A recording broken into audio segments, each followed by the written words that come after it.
The call of drums, gongs, and kulintang resonate in the distance. It is a call to celebrate a season of plenty and to mark the achievement of an enduring harmony among people of three religious and cultural backgrounds. Welcome to UP's MEGUYAYA Festival. Mindanao, the second largest island in the Philippine archipelago, is home to numerous ethno-linguistic groups, collectively known as Lumad. Among them are the Tiboli, Blaan, Higaunon, Manobo, Talandig, Maranao, Magindanaoan, Tausug, and the ancient Subanen, whose presence here dates back to the Neolithic era around 3000 BC. These groups have contributed much to the preservation of the region's unique customs, art, and traditions, like the Tiboli with their intricate woven fabrics inspired by weavers' dreams, the Talaandig with their distinctive dance interpretations of life and romance, the Tausug with their vintas and maritime expertise, and the Maranao with their cuisine and brassware. And then there is the Taduray, the indigenous people of UP. They are hunters, fishers, farmers, and accomplished basket weavers. The Taduray inhabit UP's riverbanks, mountains, valleys, and forests, developing cultural and social practices that conform with their environment, and later on, with the demands of coexistence that came with the arrival of Moro and Christian settlers.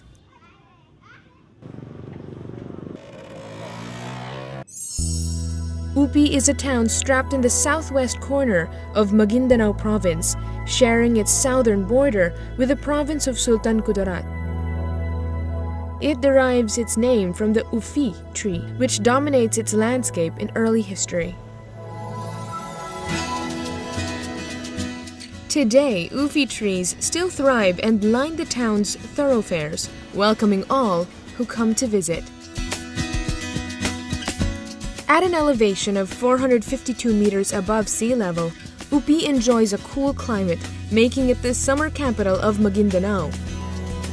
Its vast land is perfect for planting corn, rice, coconut, and banana. But it is corn that is the most important crop and staple to its populace.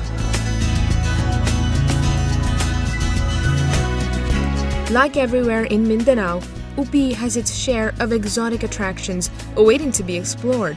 Tucked in its surrounding forests and mountains are caves, springs, and waterfalls. Cave in the village of Kiblegi is home to natural stalactite and stalagmite formations. The locals believe that the cave is mystical and that one should perform certain rituals before entering to draw positive enchantment.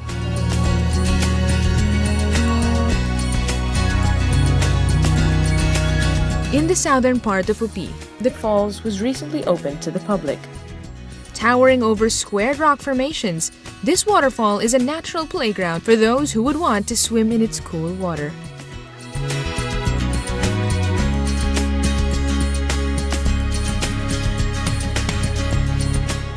There's also the Pilayan Falls, which has an astounding 124-foot drop and 3 showering cascades of clear water. Locals also go here for relaxation or picnic gatherings.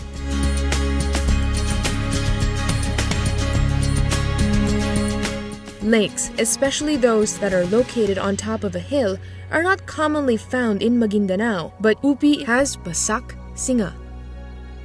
This 18-hectare man-made lake has hosted several tree planting activities and was rehabilitated to drive tourism. Visitors can go fishing and canoeing while enjoying a mountainous backdrop. Birds that seem to enjoy the tranquil surroundings and fresh breeze are an added attraction. The 8 villages in Upi are enveloped by mountains and hills.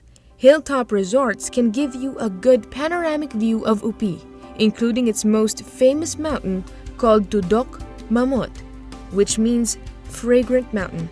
The greeneries that appear to be hugging the mountain earned it its name. Most of the outlying areas in UP remain rural. Up plains continue to rely on agriculture, and they take pride in being able to preserve not just their natural habitat, but also their colorful culture, despite varying origins. The unique designs of the Welcome Ark depict the harmony of the three groups that reside in UP: the Teduray, the Moro, and the Christian settlers. The ark even bears the slogan, "Haven for Unempowered Tri People." Every December, these three groups join together for a Thanksgiving festivity called in Teduray language as MEGUYAYA, which means Thanksgiving and merrymaking. What used to be a Teduray tradition done after harvest season has evolved into something that more than signifies good harvest. Today, MEGUYAYA Festival is celebrated to uphold the peaceful coexistence of the Tri people that live in UP.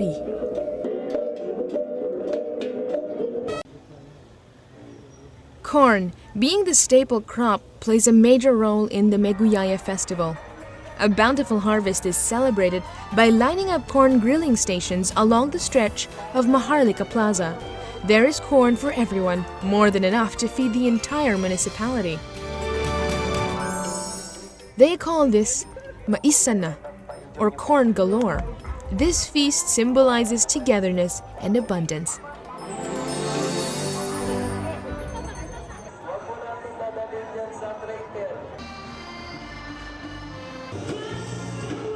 But harvest is not the only thing that UP is abundant with.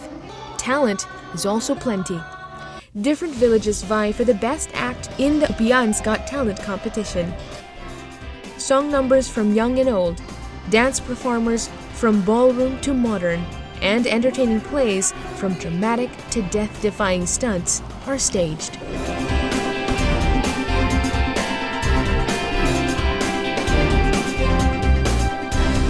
Since the very essence of MEGUYAYA Festival is to honor the traditions of the Moro and Christian settlers, and most especially the Teduray, each gets a celebration night dedicated for showcasing the unique culture of the three groups. The Christian Settlers Night shows how Christian culture is able to cope with the changing times. Performers from different schools illustrate old traditions in singing and folk dancing, but with a modern twist. During the Moro Night, performers portray the traditional way of Moro courtship, different stages of building a family, from choosing a bride up until the grand wedding rituals are shown. Students from the different Moro tribes, comprised of the Maranao, Iranun, Tausug, and Magindanaoan, narrate these acts to show how sacred family building is for the Moro. And then there's the Teduray Night. Since there are little-known facts about the Teduray tribe, the festival serves as a venue for them to educate other Upians about their distinct tribe identity. Teduray native houses are placed near the plaza for the Teduray to demonstrate their lifestyle and how peace-loving they are, a known trait of a Teduray.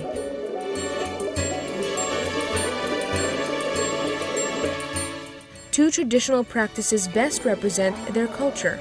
These are the tutulan and kanduli ceremonies. In tutulan, the tribe members comprised of elders or chieftains, spiritual leaders, political leaders, and representatives from youth and women groups gather for tribal discussions. This indicates how they value the opinion of each and every member of the tribe. In the kanduli, sacred acts and thanksgiving rites to their gods, tulos, are presented. One sacred act shown during the kanduli is the cooking of malagkit, or sticky rice in a bamboo, accompanied by the folk rhythms of their local instrument called agong.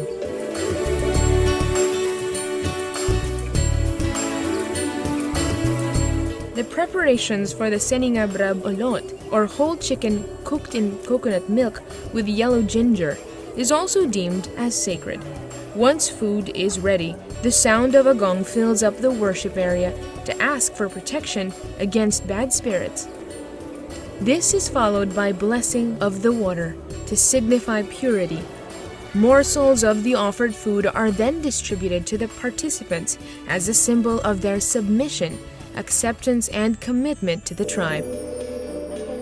This gesture manifests the warm Teduray hospitality to all the attendees.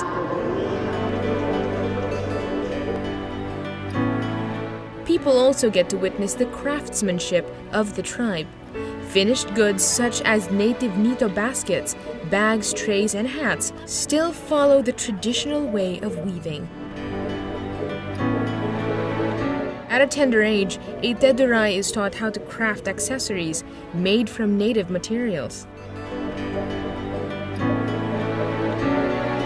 Merrymaking extends through the night with a Teduray dance called MEGUYAYA.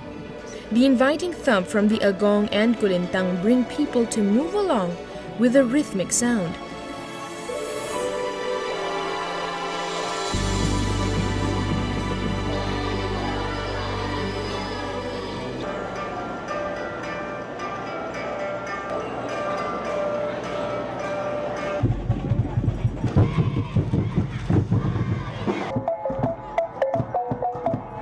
The MEGUYAYA festival, with all the happenings and cultural celebrations, and the explosion of food and talent, lasts for 7 days.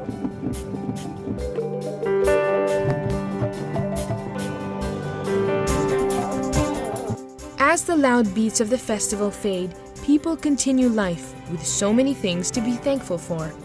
Upi's agricultural wealth, the unspoiled natural sceneries, and their well-preserved traditions.